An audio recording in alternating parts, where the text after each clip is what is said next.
Hi, my name is Liane. I'm a student, a French Canadian. So sorry if I misspoke English. I just learned something and made a homework on a subject that it kind of shocked me that people don't know about it.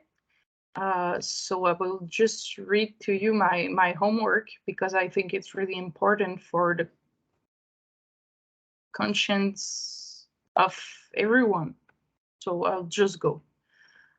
I present to you today what I think is the wisest, aware, and awake living being for all I know. He's the kind of human that should represent the definition of hero or literally be considered as a realistic living god of wisdom. Since 2005 to this date, he's considered worldwide as the greatest living intellectual. His name is Noam Chomsky. He is 93 years old and is still on this day in activist action. To present you, here's some of his recognized involvement. First of all, he's an American linguist. Linguistic is the scientific study of the human language, a precise analysis of all aspects of language, particularly its nature and structure, precise science of human communication in its entirety. He's a philosopher, a cognitive scientist, which is the interdisciplinary scientific study of the mind and its process, with input from linguistic, psychology, neuroscience, philosophy, computer science, artificial intelligence, and anthropology. He's an historical essayist, basically is writing on history, and a social critic. Is an academic or journalistic criticism focusing on sociological issues in contemporary society, in particular with respect to perceived justice and power relation in general. And he's a political activist too. Sometimes called the father of the modern linguistic, Chomsky is also a major figure in analytic philosophy and one of the founder of the field of cognitive science. He is a laureate professor of linguistics at the University of Arizona and Institute Professor Emeritus in the MIT, where he worked for 50 years. And he's the author of more than 150 books on topics such as linguistic, war, politics, and mass media. Ideologically, he aligned with anarcho-syndicalism and libertarian socialism. So if I put it in my word, or more simply, he's a genius of the human nature, clairvoyant, and a significant activist in bringing consciousness, equality, and freedom to this world. With a small interest in modern art and music in his life is it's his work. Chomsky tried to separate his family life from work mission and intensely private person. He is uninterested in appearance and the fame.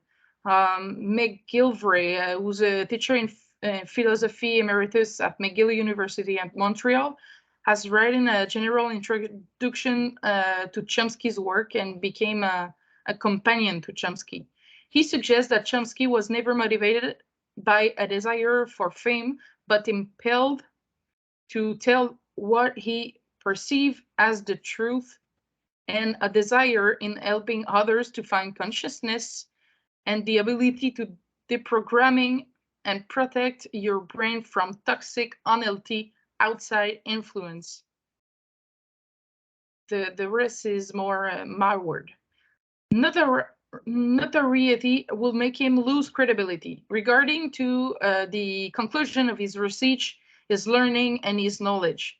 This visibility will also make him vulnerable to corporations possessing power through wealth, who will be disadvantaged from the spreading of his knowledge around the world. This will jeopardize their well-establishment pyramid scheme that create modern slavery, who is basically the general population. The technique of enslavement by domestication are quite simple. It took hundreds of years of observation to establish them through trial and mistakes.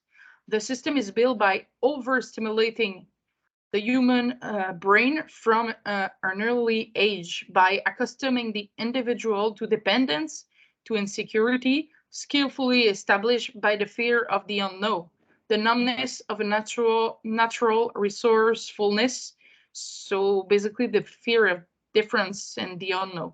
So many elements that leads to keep the modern individual docile. Divide and conquer is also a part of the establishment strategy, giving just enough to the individual to keep them in that illusory bubble of comfort and security, which ultimately gives us the illusion of freedom. All this for the domestication of the modern individual. It saved them from having to face things like revolution. They have to avoid revolution because that will make them vulnerable to the collapse of their superiority and therefore their power.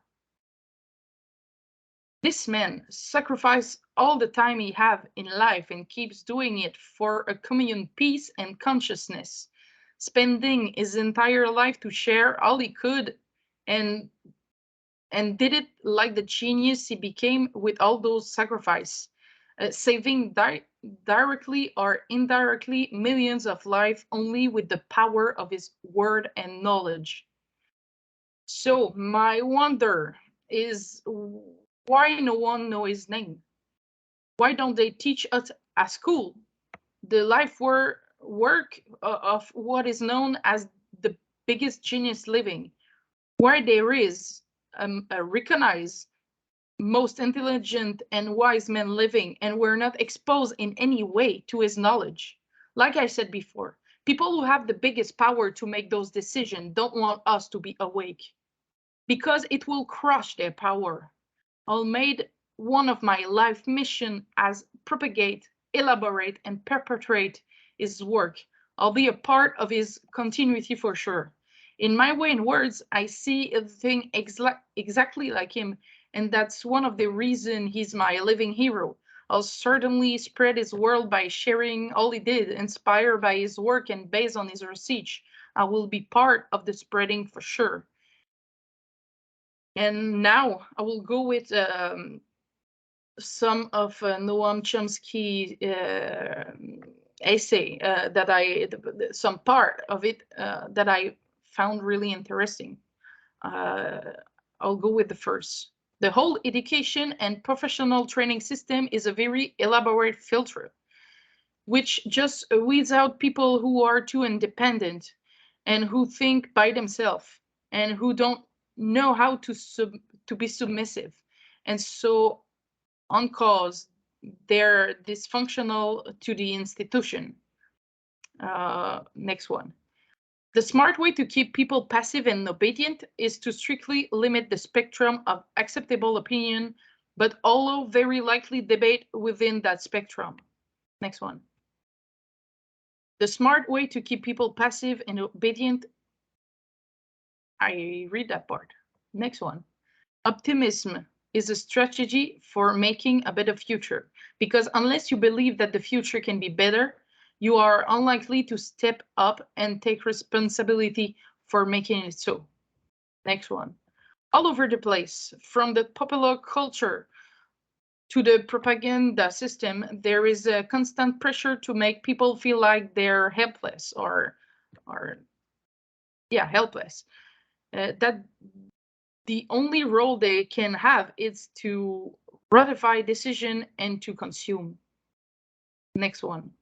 If you assume that there is no hope, you guarantee that there will be no hope. If you assume that there is an instinct for freedom, that there are opportunity to change things, then there is a possibility that you can contribute in making a better world. And the last one, I was never aware of any other option but to question everything. That's something I learned with quantum physics too. Like the only thing I'm sure about it is that I don't know everything, and the more you know, the less you know. So I will try to end in my word. I'll say that I wish for a world in peace, leaded by consciousness. Thank you.